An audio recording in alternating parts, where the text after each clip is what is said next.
방정식은 0이다. 이런 구조로 정리를 해보도록 하겠습니다.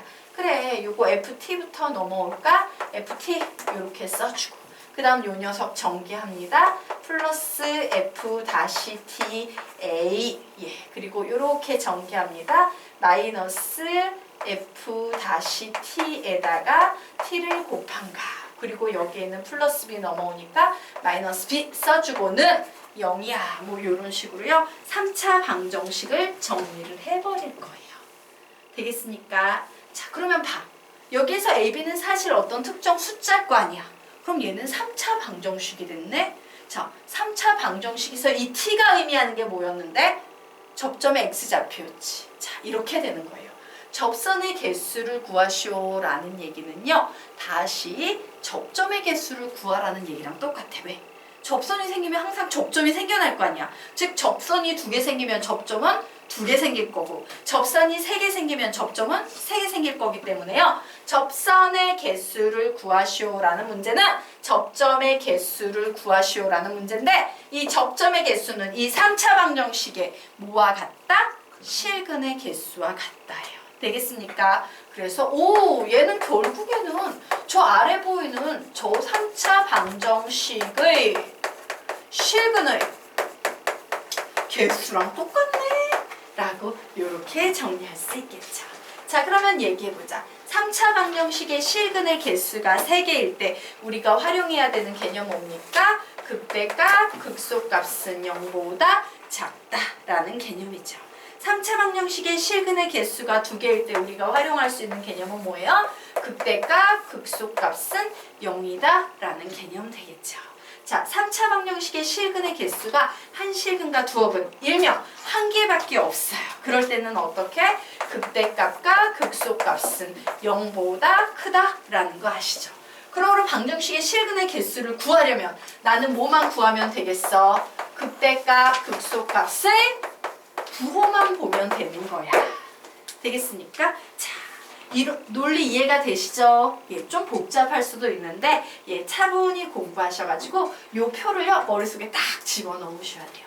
좀 정리하시기 바랍니다. 머릿속에 차분히 선생님이 지금 무슨 얘기를 했는지 그리고 이해가 안 가는 건 지금 질문하세요. 자, 다 이해가 되신 분은 아래 있는 문제 풀어보시기 바랍니다.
답은 2보다 크고 3보다 2보다 크고 3보다 작다.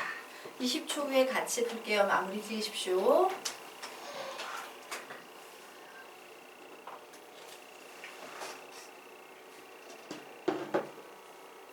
찬혁이는 어디 가니? 고등학교? 저 계룡고등학교 1등 맞겠네? 다른 것도 다 받아야 되는데? 처음 들어가기가 지금 위험해가지고 네? 성적이 네. 좀 낮아가지고 처음 성방에 들어가니까 지금 성적이 안 들어가도 돼요. 그냥 1등급만 맞으면 되지 뭐 꼭 거기에 들어가야 되나? 네. 그리고 어차피 뭐지? 들어갈 때 그거보다 3월달 모의고사 보면 또 바뀌지 않나요? 또 중간고사 보면 바뀌지 않나요? 예. 어쨌든 뭐 굳이 들어갈 필요 없어요. 나와서 공부하셔도 돼요. 빨리 나와가지고 이제 막 자기가 조금이라도 부족한 거 있으면 그냥 여기저기 막 영어든 국어든 선생님 찾아가지고 막 세게 올려놓는 게 훨씬 중요해요. 자, 우리요 이 문제 같이 한번 풀어보도록 하겠습니다. 자, 3차 함수밖에 한 점 1,a에서 주어진 곡선에 서로 다른 3개의 접선을 그을 수 있다. 이렇게 접선과 관련된 문제 나오면 무조건 접점이 주어지지 않을 때는 접점 가정하십시오 라고 했죠. 자, 그래서 접점을 가정할 겁니다. 뭐라고 가정할 건데 시작!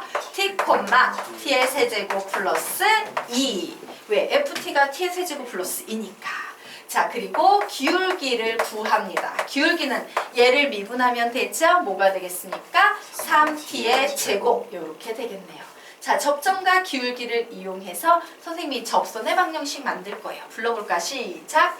y-t의 세제곱 마이너스 2는 3t의 제곱 x-t라고 나왔는데 이 식의 이 접선 위에 한 점에 몇 콤마 몇이 있더라? 1,a가 있더라요.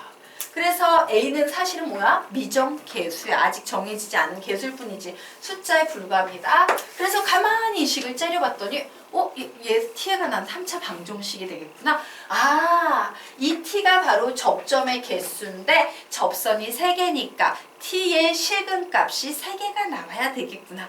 이렇게 정리하시면 되겠죠. 자, 우선 이 식을요. 3차 방정식은 0으로 정리를 해놓도록 하겠습니다. 자, a-t의 세제곱 마이너스 2는 계산하면 3t의 제곱 마이너스 3t의 세제곱이므로 얘를 2항에서 넘기면 2t의 세제곱, 얘를 2항에서 넘기면 마이너스 3t의 제곱, 그리고 t에 관한 식은 없고요. 남은 식은 플러스 a 마이너스 2는 0이야 라는 이런 3차 방정식이 돼버렸어요.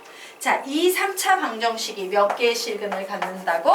3개의 실근을 갖는다 라고 나오는 순간 우리는 무슨 개념 떠올려야 돼? 시작! 극대값, 극소값 0보다 작다. 이 개념 써먹어야겠죠. 자, 그래서 선생님이 이 t에 관한 식을요 ft라고 부를 거고요. 극대극소를 구하기 위해서 f-t의 값을 구할 겁니다. 자, f-t를 구하게 되면 6t의 제곱 마이너스 6t는 0이야 라고 나오네요. 즉 6t의 t 마이너스 1은 0이므로 와, 0하고 1 나오네. t가 게임 끝났죠? 우리 뭐만 구하면 돼? 시작! F0, F1은 0보다 작다. 요것만 구하면 되는 거예요. 자, 그래서 FT의 T자리에 0을 대입하도록 하겠습니다. 뭐 나와요? A-2, 1 대입하도록 하겠습니다. 1 대입하면 개수의 총합이니까 뭐 나옵니까? A-3 이렇게 나오네요.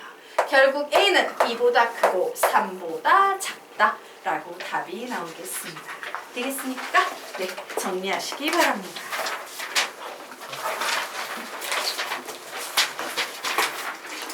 자, 그러면 이제 페이지 넘겨서 8페이지 보도록 하겠습니다. 자, 고차함수의 최대값, 최소값 문제. 아까도 선생님이 설명했는데 고차함수, 즉 3차, 4차 이상 같은 이런 고차함수의 최대값, 최소값은 어디 중에 존재한다?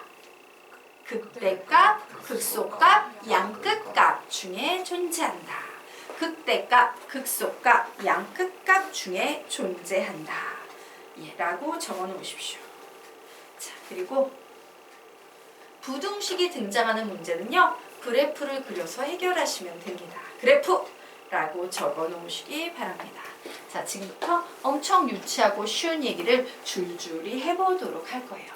자, 모든 실수 x에 대해서 부등식 fx는 0 이상이다가 성립함을 증명하려면 우리는 뭐만 증명하면 되냐면요. 이 무수히 많은 fx 중에서 최소값 하나만 찾으시면 되는 겁니다. 제일 작은 이 최소값이 몇 이상만 되면 되겠다? 0 이상만 되면. 나머지 것들은 당연히 모두 다 0 이상이겠지 라고 정리할 수 있겠죠. 그런데 이 fx의 최소값이 어디에 존재해? 보통 최소값은 극소값 생각할 수 있지? 극소값에서 존재하지 않으면 양끝값. 자, 사실은요 극대값에서 존재할 일은 거의 없어. 그냥 적어만 놓겠습니다. 극대값이라고 이렇게 가로 열고 여기에서 존재할 일은 없으니까 이 정도 정리해 놓도록 하겠습니다. 자, 어떤 논리인지 이해가 되시죠? 예. 그러면 이제 줄줄이 모든 실수 x에 대해서 fx가 0보다 크다가 성립함을 증명하려면 뭐만 증명하면 된다. 시작! fx의 최소값이 0보다 크다를 보이면 된다. 자, 세 번째. 모든 실수 x에 대하여 부등식 fx가 0 이하이다가 성립함을 증명하려면 뭐만 증명하면 된다? fx의 대값이에요. 그죠? 제일 큰 값이 그렇게 큰데도 0보다 작네? 뭐 이런 걸 증명을 하시면 되는 겁니다. 4번. 모든 실수 x에 대하여 부등식 fx가 0보다 작다를 성립함을 증명하려면 뭘 증명하면 된다? fx의 최대값이 0보다 작다가 성립함을 보이면 됩니다. 자, 되겠습니까? 네. 넘어갈게요. 자, 그러면 이제 다음 보도록 하겠습니다. 이제 조금 더 난이도가 올라간 개념. 어떤 구간에서 부등식 fx가 gx보다 크다가 성립함을 증명하려면요. 우리는 뭐를 하시면 되냐면 이거 하시면 됩니다. fx-gx의 무슨 값? 최소값이 0 이상이다를 증명하시면 되는 거예요. 되겠습니까? 자, 그럼 이제 선생님 안 적을 건데 쭉 적어 놓으세요.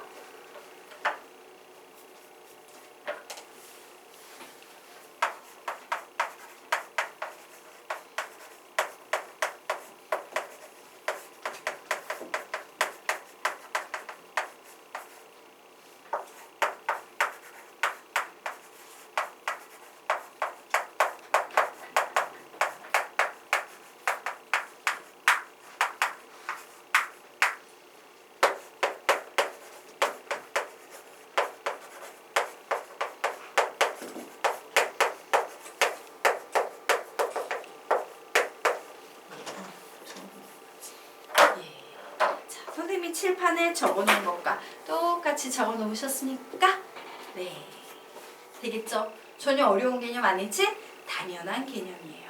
자, 그러면 우리가 이제 그 옆 페이지 문제 한번 풀어보도록 하겠습니다. 푸세요. 9페이지 문제 풀어보십시오.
되나요? 잘 안 되는 것 같네. 선생님 같이 풀어드릴게요. 이론은 되게 쉬웠는데 맞아. 이 4차 함수의 최소값이 0보다 크다. 이거 하나만 보이면 되는데 4차 함수의 최소값은 어디에 존재해요? 극소값, 양끝값 중에 존재할 거예요. 그러므로 우리는 극소값 구하고 양끝값만 구하면 되는 거지. 이론상으로는 그래. 근데 연필이 잘 안 나가네. 그래서 우리요 같이 한번 풀어보도록 하겠습니다. 자, 모든 실수 x에 대하여 이 부등식이 성립할 때 일명 절대 부등식이야. 그치? 모든 실수 x에 대해서 얘가 다 성립한다 라고 했으므로 이때 양수 a 값의 범위를 구하시오 라고 문제가 나왔습니다. 그래서 선생님이요 x에 관한 이 식을요 fx라고 지금부터 부를 거예요. x의 4제곱 플러스 2ax의 제곱 마이너스 4배의 a 플러스 1x 플러스 a의 제곱을 fx라 부를 거예요. 그럼 나는 지금부터 얘의 최소값만 구하면 되고 극소값이 포함되어 있을 거니까 누구의 도움을 받아야 돼? 도함수 f-x의 도움을 받아야 합니다. 자, 그래서 f-x를 0으로 만드는 x값을 구해볼 겁니다. 4x의 세제곱 플러스 4ax 그리고 마이너스 4배의 a 플러스 1 얘가 0이 되는 값 중에 극값이 생길 확률이 있어 라는 거죠. 자, 그래서 요 식을 가만히 봤더니 4 앞으로 걷어내고 봤더니 x의 세제곱 플러스 ax 그리고 마이너스 a 마이너스 1이라는 이와 같은 3차 방정식이 보여요. 자, 3차 방정식의 해법이 되겠지. 3차 방정식과 같은 고차 방정식은 무조건 인수분해합니다 라고 했어요. 자, 그런데 여기에서 문제를 일으키는 놈이 있네. 누가 일으키고 있어? A. 근데 문제를 일으킨 놈이 해결책을 가지고 있다. X자리에 뭔가를 대입했을 때 A도 사라져야 되는 상황이기 때문에 X자리에 몇을 대입하면 좋겠다? 1 되겠죠. 그래서 선생님은 얘를 조립제법을 이제 이용할 겁니다. 3차, 2차, 1차 상수인데 X자리에 1 넣으면 돼. 1 이렇게 잡아냈어요. 그래서 1, 1, 1, 1, a 플러스 1, a 플러스 1 했더니 0 이렇게 나와서요. 자, 저기에 나와 있는 이 식은 4배의 f-x라 쓸까? f-x라는 이 식은요. 4배의 x-1에 x의 제곱 플러스 x 플러스 a 플러스 1이라는 이와 같은 식이 됐어요. 나는 얘를 0으로 만드는 x값을 찾아야 돼. 그런데 요식 한번 가만히 볼까요? 요식을 가만히 봤더니 얘는요 무조건 양수예요. 얘는 무조건 양수예요. 왜? A 자체가 양수기 때문에. 자, 얘가 어떻게 무조건 양수냐? 뭐 두 가지 방법이 있어요. 판별식으로 볼 수도 있고요. 얘 혹은 완전제곱식으로 변형해봐도 돼요. 완전제곱식으로 한번 변형해보면 x의 제곱 플러스 x 플러스 4분의 1에다가 a에다가 4분의 3을 더한 거잖아. 완전제곱식에다가 양수 더하기 4분의 3 하면 얘는 항상 무조건 양수밖에 안 나오지. 0이 절대로 될 수 있다 없다? 없다예요. 그래서 0이 되게 만드는 x값은 1 하나밖에 없는 상황이에요. 되겠습니까? 자, 그러면 우리 볼까? 와, 선생님 얘 4차예요. 원래 4차는요 선생님 막 이런 것도 있고 이런 것도 있고 헐랭이도 있고 막 이런 것도 있는데 하나밖에 안 나온다라는 건 얘는 아닌 거고 이 중에 있다는 얘기겠네요 라고 생각할 수 있죠.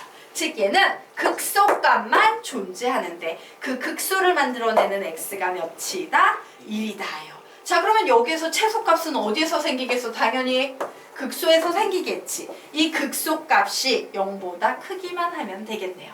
그래서 선생님은 지금부터 이 극소값, 얘가 바로 fx의 최소값입니다. 얘가 0보다 크다라고 놓고 문제를 풀 거예요. 자, 1 대입해 보겠습니다. 1 플러스 2a 마이너스 4a 마이너스 4에다가 플러스 a의 제곱이네요. 얘가 0보다 커야 한다. 이렇게 나와 있어요. 결국 a의 제곱 마이너스 2a 마이너스 3은 0보다 커야 한다. 3, 1 마이너스 여기에 붙네요. 결국 a 마이너스 3a 플러스 1은 0보다 크다가 돼서 a는 마이너스 1보다 작거나 혹은 a는 3보다 크다가 나왔는데 양수 a의 값의 범위라고 했으므로 답은 뭐가 되겠습니까? 3보다 크다가 나오는 거예요. 그래서 선생님 생각에는 너희들이 여기에서 막힌 게 아니고 여기에서 막힌 거 아닐까 싶다. 되게 슬픈데. 예. 고차 방정식 해야 됩니다. 우리 고차 방정식 수학상에 어디에서 나와? 여러 가지 방정식에서 나오는 개념이니까 저기에서 막히신 분들은요 반드시 고차 방정식 공부 좀 하시기 바랍니다. 자, 그러면 페이지 넘겨서 여기까지 정리되신 분은요 다음 페이지 문제 풀어보세요.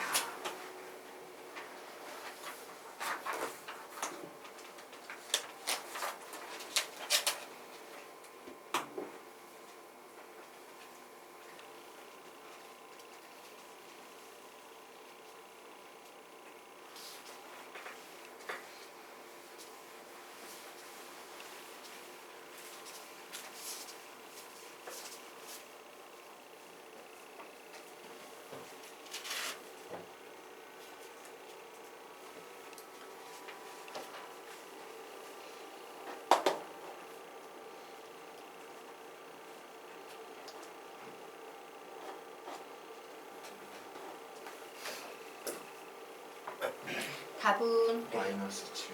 -7 1번. 20초 후에 같이 풀겠습니다.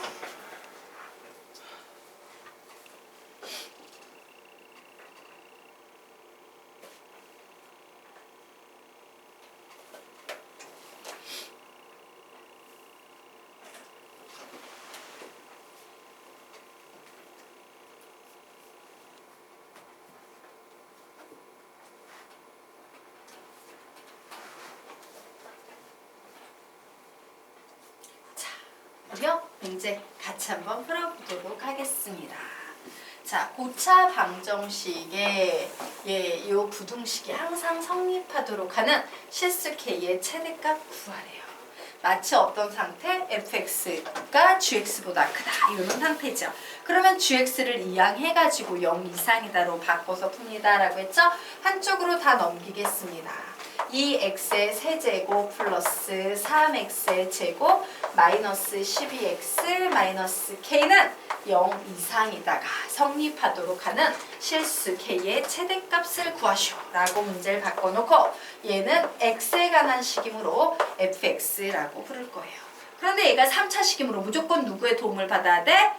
도함수인 2차 도함수 f-x의 도움을 받아야 돼요. 왜냐면 얘의 최소값이 0 이상이어야 되는데 그 최소값이 어디에 존재한다고? 시작! 극소값 아니면 양끝값에 존재하고 있을 상황이기 때문에. 자, 그래서 f-x 구하겠습니다. 6x 제곱 플러스 6x 마이너스 12 이런 식이 났는데 얘가 0이 되는 값 중에서 급값이 생길 확률이 있다. 자, 6으로 묶으면 x의 제곱 플러스 x 마이너스 2는 0이므로 6에 x 플러스 2, x 마이너스 1은 0이므로 x가 마이너스이거나 x가 1일 때 극값이 생기는데요. 3차인데 극값이 저렇게 두 개가 생기는 이 상황은 어떤 상황이에요? 이런 상황인 거지. 극값이 두 개가 생기는 3차 함수. 그러면서 최고창의 계수가 양수인 녀석은 이렇게 오른쪽 위로 올라가는 그림이 될 거예요. 아, 그렇구나. 요 점이 뭐가 되겠어요? 마이너스 2, f의 마이너스 2 이렇게 쓸게요. 자, 요 점은 1, f1 이렇게 써놓고 이제 조건 볼 거예요. 자, x가 0보다 큰 범위에서 라는 조건이 나와 있으므로 0이 어디쯤 있나 봤더니 마이너스 2와 1 사이 어딘가에 0이 있겠지. 0보다 클 때라고 했으므로요. 이런 녀석들이 문제에서 요구하는 그림이 될 거예요.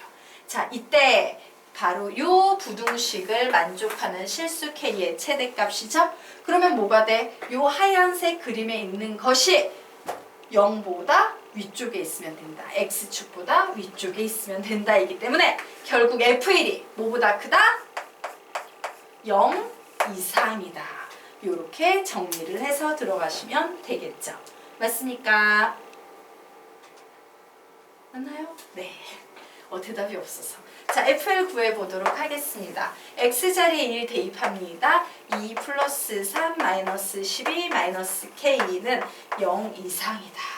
자, 요 녀석 계산하면 마이너스 7인데 마이너스 k 넘어가면 요렇게 되겠네요. 자, 이때 K의 범위가 마이너스 7 이하일 때 K는 제일 크면 몇이 되겠다? 마이너스 7이 되겠다. 이렇게 답을 내시면 되겠습니다. 그러므로 답은 1번. 자, 되겠습니까? 네.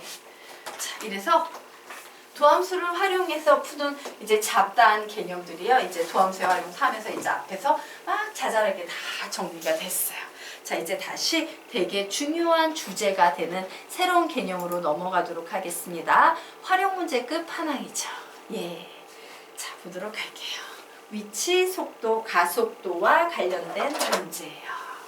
자, 위치, 속도, 가속도. 위치, 속도, 가속도와 관련된 문제 되겠습니다. 자, 그런데 얘는 좀 제약 조건이 있어요. 지금 나중에 우리가 이과 미적분으로 가게 되면요, 위치가 막 이렇게 변하는 거 막 구할 거거든. 그런데 문제는 우리가 지금 문이과 공통 미적분에서는 위치라는 건 뭐가 움직이고 있는 위치인데 이런 식으로 막 돌아다닐 수 있는 게 아니라요, 이렇게 수평한 축 위를 왔다 갔다 움직이거나 혹은 수직 운동을 하는 이런 곳을 왔다 갔다 하게 움직이는요, 딱 이런 운동에서의 위치, 속도, 가속도에 대한 얘기예요. 그래서 요 위에다가 좀 부연 설명 적어 놓도록 할게요. 예, 수직 수평 운동에서의, 수직 수평 운동에서의 라고 적어 놓으십시오. 그리고 수직 수평 운동은 이런 운동이 아니라 이런 운동이다 라는 걸 좀 기억을 해 놓으세요. 이렇게 왔다 갔다 하거나 올라갔다 내려갔다 하거나 이런 운동을 수직 수평 운동이라고 한다요. 자, 되겠습니까? 자, 그러면 한번 보도록 할게요. 자, 이게 위치다 보니까 우리가 보통 위치를 뭐라고 표현하냐면요, 예를 들어서 얘가 기본이야. 얘는 응용인 거고요. 여기서 이렇게 움직이면 무슨 축이 떠올라? X축이 떠오르지. 와, 결국 위치라는 것은 X가 몇이구나, X가 몇이구나 이런 식으로 표현할 수 있겠네. 그래서 우리는 보통 위치를요, X라고 얘기합니다. 자, 위치를 X라고 얘기를 해요. 되겠습니까? 자, 그리고요, 이제 속도. 속도는 보통요, V라고 많이 얘기합니다. V. 그리고 가속도는 보통 스몰 a를 이용해서 많이 나타내는 경향이 있어요. 자, 그런데 이 위치, 속도, 가속도 사이에는 어떤 특징이 있다? 위치를 미분하면 속도가 되고 속도를 미분하면 가속도가 된다. 거꾸로 가속도를 적분을 하면 속도가 되고 속도를 적분하면 위치가 된다라는 이런 관계가 있어요. 아직 우리가 적분을 안 배웠지만 대략 미분과 적분은 반대 개념인가 봐. 이 정도는 생각할 수 있겠죠. 자, 그래서 우리가 여기에서 염두에 둘 건 뭐야? 지금 배운 건 미분이에요. 위치를 미분하면 속도, 속도를 미분하면 가속도가 된다라는 요 개념을 좀 배울 겁니다. 되겠습니까? 자, 그런데 볼게요. 이 위치 x는 어떻게 우리가 수학적으로 표현할 수 있을까에 대한 질문이야. 위치를 어떻게 표현할까? 위치에 영향을 미치는, 내가 지금 막 움직이고 있거든? 위치에 영향을 미치는 독립변수는 누굴까? 위치는 뭔가의 결과야. 종속된 결과에 해당돼요. 그러면 내가 여기에 있느냐, 여기에 있느냐에 영향을 미치고 있는 요소는 누굴까? 내가 어디에 있느냐에 영향을 지금 미치고 있는 요소는 누굴까? 시각이에요, 시각. 무슨 말인지 이해돼요? 선생님이 지금 움직였잖아. 근데 뭐에 따라서 위치가 바뀌고 있어? 시각에 따라서. 1초가 지났을 때 이만큼, 2초가 지났을 때 이만큼, 3초가 지났을 때 이만큼, 4초가 지나니까 거꾸로 가고 있네? 이런 식으로요. 위치를 표현하는 가장 기본 베이스는 시각 t예요. 그래서 우리가 말하는 위치, 속도, 가속도의 가장 중요한 개념, 근본은 누구나 항상 시각 t로 표현이 된다라는 사실이야. 알겠습니까? 그래서 우리는 시각 t에서의 위치 x구나 라고 얘기할 수 있고, 이 얘기는 다시 말하면 이렇게 표현할 수 있어요. 내가 x를 수학적으로 표현을 할 건데 이 표현은 t라는 문자를 가진 어떤 식으로 위치가 표현이 될 거야 라는 이런 의미를 가지고 있는 거예요. 자, 되겠습니까? 네. 자, 그런데 내가 이 위치 x를 미분을 했네. 미분을 하면 뭐로 바뀐다라고 했으니까 속도 V로 바뀝니다. 라고 했죠. 그런데 이 속도 역시 영향을 미치는 요소, 제일 중요한 요소는 누구다? T예요. 즉 T가 바로 독립 변수가 된다는 얘기야.